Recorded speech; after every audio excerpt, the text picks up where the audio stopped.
नमस्कार। आकाशवाणी जयपुर अजमेर से प्रस्तुत है प्रादेशिक समाचार।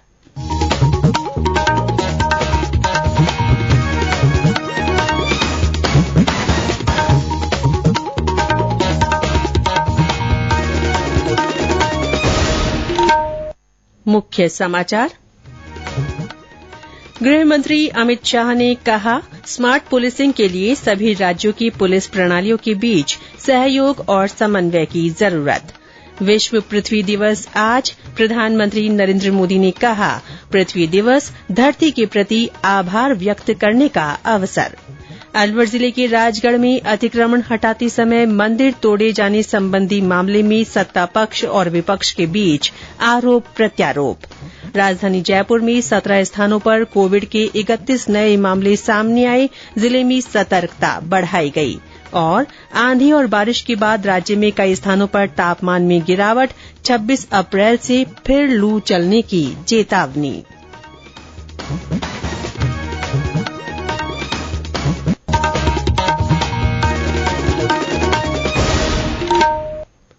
समाचारों के साथ मैं रितिका गुप्ता। और अब समाचार विस्तार से। गृहमंत्री अमित शाह ने कहा है कि प्रधानमंत्री नरेंद्र मोदी की परिकल्पना के अनुरूप स्मार्ट पुलिसिंग के लिए सभी राज्यों की पुलिस प्रणालियों के बीच समन्वय और सहयोग की आवश्यकता है। श्री शाह ने भोपाल में आज केंद्रीय पुलिस प्रशिक्षण अकादमी में पुलिस अनुसंधान और विकास ब्यूरो द्वारा आयोजित 48वीं अखिल भारतीय पुलिस विज्ञान कांग्रेस को संबोधित किया। उन्होंने कहा कि राज्य में ज्ञान और साक्ष्य आधारित तर्क संगत पुलिस प्रणाली की आवश्यकता है। श्री शाह ने कहा कि नशीले पदार्थों और साइबर क्राइम जैसे अपराधों की वजह से सभी राज्यों के पुलिसकर्मियों के बीच समन्वय और एकरूपता होनी चाहिए। हमारे संविधान में आंतरिक सुरक्षा को राज्यों का विषय माना गया है। जब संविधान था तब से लेकर आज तक देश के अपराध और देश के पुलिस के सामने बहुत बड़ी चुनौती आई। अपराध की दुनिया में बहुत नए नए आयाम भी जुड़ गए और कुछ चीजें ऐसी उभर कर आई है जिसमें देश भर की पुलिस को एक वाक्यता के साथ काम करना पड़ेगा, एक दूसरे के साथ सामंजस्य से काम करना पड़ेगा, अन्यथा आप इस चुनौतियों का सामना नहीं कर सकते। आज विश्व पृथ्वी दिवस है। पर्यावरण संरक्षण को बढ़ावा देने के लिए हर साल 22 अप्रैल को ये दिवस मनाया जाता है। इस साल की थीम है, अपने ग्रह में निवेश करना। पृथ्वी दिवस पर उपराष्ट्रपति एम वेंकैया नायडू ने लोगों से पर्यावरण को हुए नुकसान की भरपाई के लिए ठोस प्रयास करने का आह्वान किया है। प्रधानमंत्री नरेंद्र मोदी ने कहा है कि पृथ्वी दिवस धरती के प्रति आभार व्यक्त करने का अवसर है। उन्होंने पृथ्वी की देखभाल के लिए अपनी प्रतिबद्धता दोहराई। हमारी पृथ्वी भारत में जिसे मां का रूप माना गया है, उसकी रक्षा, उसका संरक्षण, उसका संवर्धन हर पीढ़ी का दायित्व है। वसुधैव कुटुंबकम यानी the whole world is a family, ये विचारधारा हमारी परंपरा है और हमें इस पर गर्व है। वायु में शांति हो, अंतरिक्ष में शांति हो। विश्व पृथ्वी दिवस पर प्रदेश में भी कई स्थानों पर कार्यक्रम आयोजित किए गए। श्रीगंगानगर में इस अवसर पर कई जगह पौधरोपण किया गया। राजकीय कन्या महाविद्यालय में छात्राओं ने पृथ्वी, जल और वायु संरक्षण से संबंधित पोस्टर बनाकर पर्यावरण बचाने का संदेश दिया। करौली के केंद्रीय विद्यालय में जिला कलेक्टर ने पौधरोपण करते हुए परिंडे भी लगाए। उन्होंने छात्रों से अधिक पेड़ लगाने और सौर ऊर्जा का प्रयोग करने और सिंगल यूज प्लास्टिक छोड़ने की अपील की। सवाईमाधोपुर में कई सरकारी और गैर सरकारी संगठनों की ओर से कार्यक्रम आयोजित कर पृथ्वी और पर्यावरण संरक्षण का संदेश दिया गया। राजसमंद जिले के केसरपुरा गांव में पोस्टर प्रतियोगिता का आयोजन किया गया। भरतपुर में विधिक सेवा प्राधिकरण की ओर से पक्षियों के लिए परिंडे बांधे गए। अजमेर में राष्ट्रीय कैडेट कोर एनसीसी ने पृथ्वी दिवस के अवसर पर पुनीत सागर अभियान की शुरूआत की। अजमेर यूनिट के कमान अधिकारी कैप्टन रिपुदमन सूद ने बताया कि अभियान के दौरान दौरान एनसीसी कैडेट्स नुक्कड़ नाटक, बैनर, पोस्टर और नारा लेखन तथा सामान्य ज्ञान प्रतियोगिता आयोजित करके पृथ्वी को सुरक्षित रखने के लिए लोगों में जागरूकता लाएंगे। टोंक जिले में भी कई कार्यक्रम हुए। केंद्रीय विद्यालय देवली में बच्चों ने शिक्षकों के साथ पौधरोपण किया और पीएचसी नासिरदा पर चिकित्सा कर्मियों ने पेड़ों पर परिंडे बांधे। बूंदी में सुबह उप वन संरक्षक कार्यालय से गायत्री नगर नर्सरी तक प्रभात फेरी निकाली गई। कई प्रतियोगिताएं और संगोष्ठियां भी आयोजित हुई। झालावाड़ में विभिन्न संगठनों की ओर से पशु पक्षियों के लिए पेयजल की व्यवस्था की गई। अलवर जिले के राजगढ़ में अतिक्रमण हटाते समय मंदिर तोड़े जाने संबंधी वीडियो वायरल होने के बाद इस मामले पर राजनीति तेज हो गई है। मामले को लेकर सत्ताधारी कांग्रेस और विपक्षी भाजपा के बीच आरोप प्रत्यारोप का दौर चल रहा है। नगरीय विकास मंत्री शांति धारीवाल और खाद्य और नागरिक आपूर्ति मंत्री प्रताप सिंह खाचरियावास ने इस मामले पर जयपुर में प्रेस वार्ता की। श्री खाचरियावास ने कहा कि राजगढ़ नगर पालिका में भाजपा का बोर्ड है और बोर्ड के प्रस्ताव के आधार पर कार्रवाई की गई है। श्री धारीवाल ने कहा कि पूरे मामले में सरकार का कोई लेना देना नहीं है। न तो सरकार से उन्होंने कोई डायरेक्शन मांगे, न सरकार ने उनको कोई डायरेक्शन दिए। मोटे तौर पर सरकार की तरफ से तो ये होता है कि जहाँ पर पूजा स्थल है, चाहे वो मंदिर हो चाहे मस्जिद हो, उसको हटाने के लिए 10 बार सोचना पड़ता है। सोच करके ही उस पर फैसला किया जाता है। लेकिन ये न तो सरकार के द्वारा, न तो डायरेक्टर लोकल बॉडी से पूछा गया, न जो आपका एलएसजी के सेक्रेटरी है उनसे पूछा गया। किसी भी प्रकार की सरकार को न तो जानकारी दी गई कि हम इसको हटाना चाहते हैं और इस प्रकार से हटाएंगे। तो ये सब कुछ इस मामले में सरकार को कोई लेना देना नहीं है। श्री धारीवाल ने कहा कि पूरे मामले की तथ्यात्मक रिपोर्ट मांगी गई है और दोषियों के खिलाफ कार्रवाई की जाएगी। दूसरी ओर भारतीय जनता पार्टी ने मामले की जांच के लिए 5 सदस्यीय दल गठित किया है। प्रतिपक्ष के उपनेता राजेंद्र राठौड़ ने जयपुर में एक प्रेस वार्ता करते हुए सरकार के इशारे पर 300 साल पुराने मंदिर को तोड़ने का आरोप लगाया। अगर विकास के काम में कई इस प्रकार के आस्था के केंद्र आते हैं तो उन्हें विधिवत जो सात्विक कर्म है वो करने के पश्चात उनको विस्थापित किया जाता है दूसरी जगह पर यहाँ तो मंदिरों को ढाने का काम किया गया है।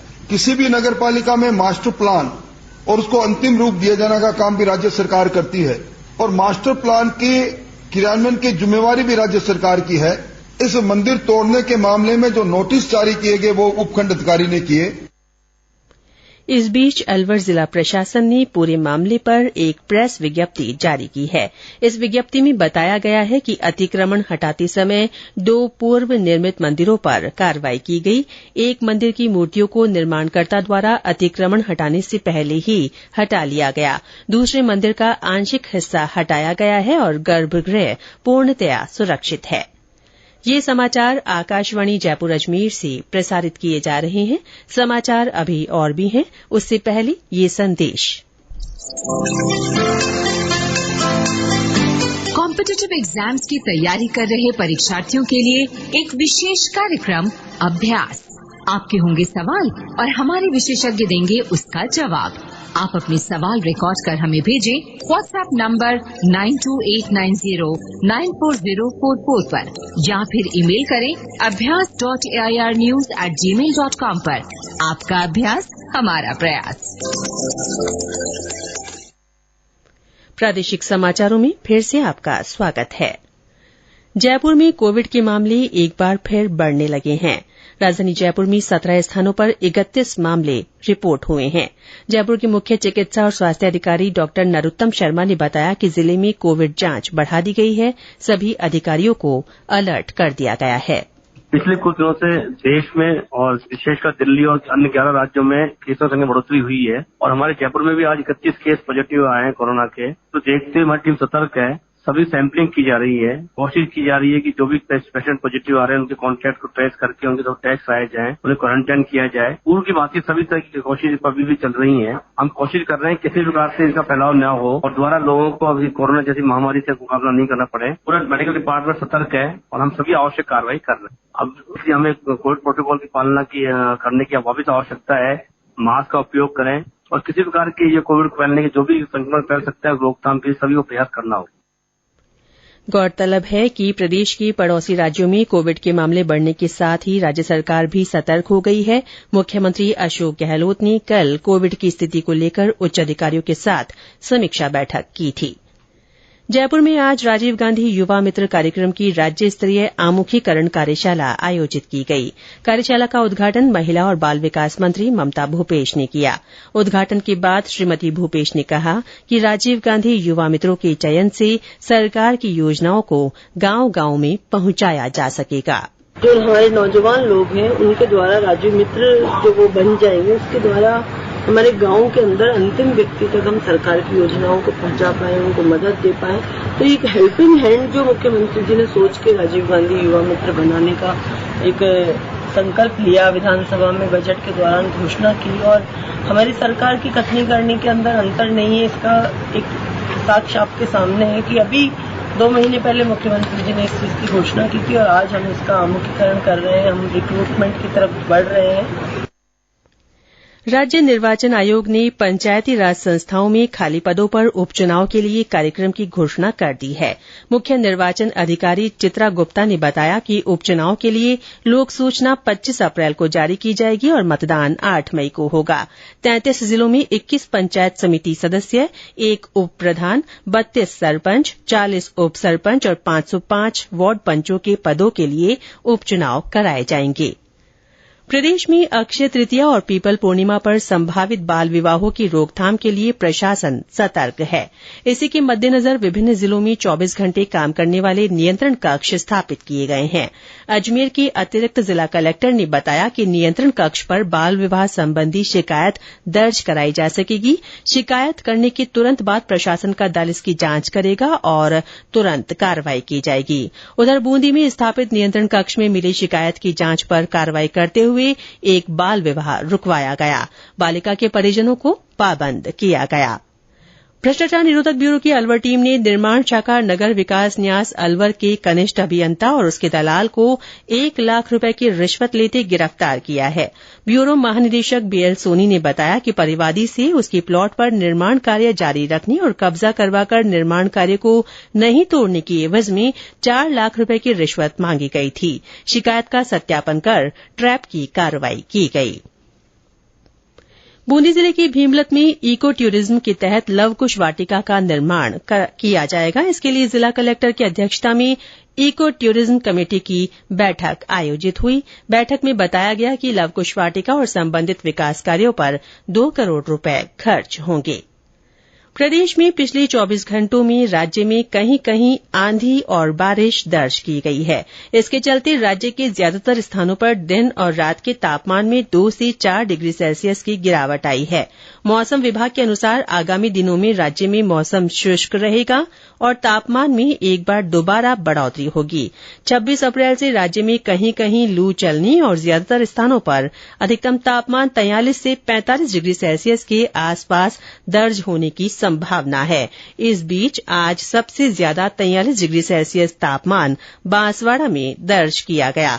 करौली, जालौर, बारां, टोंक, धौलपुर और फलौदी में अधिकतम तापमान 41 डिग्री सेल्सियस से ऊपर रिकॉर्ड किया गया। और अंत में मुख्य समाचार एक बार फिर। गृह मंत्री अमित शाह ने कहा है कि स्मार्ट पुलिसिंग के लिए सभी राज्यों की पुलिस प्रणालियों के बीच सहयोग और समन्वय की जरूरत है। आज विश्व पृथ्वी दिवस है। प्रधानमंत्री नरेंद्र मोदी ने कहा है कि पृथ्वी दिवस धरती के प्रति आभार व्यक्त करने का अवसर है। अलवर जिले के राजगढ़ में अतिक्रमण हटाते समय मंदिर तोड़े जाने संबंधी मामले में सत्ता पक्ष और विपक्ष के बीच आरोप प्रत्यारोप चल रहा है। राजधानी जयपुर में 17 स्थानों पर कोविड के 31 नए मामले सामने आए। जिले में सतर्कता बढ़ाई गई है। और आंधी और बारिश के बाद राज्य में कई स्थानों पर तापमान में गिरावट आई है। 26 अप्रैल से फिर लू चलने की चेतावनी है। इसी के साथ प्रादेशिक समाचार बुलेटिन समाप्त हुआ। नमस्कार।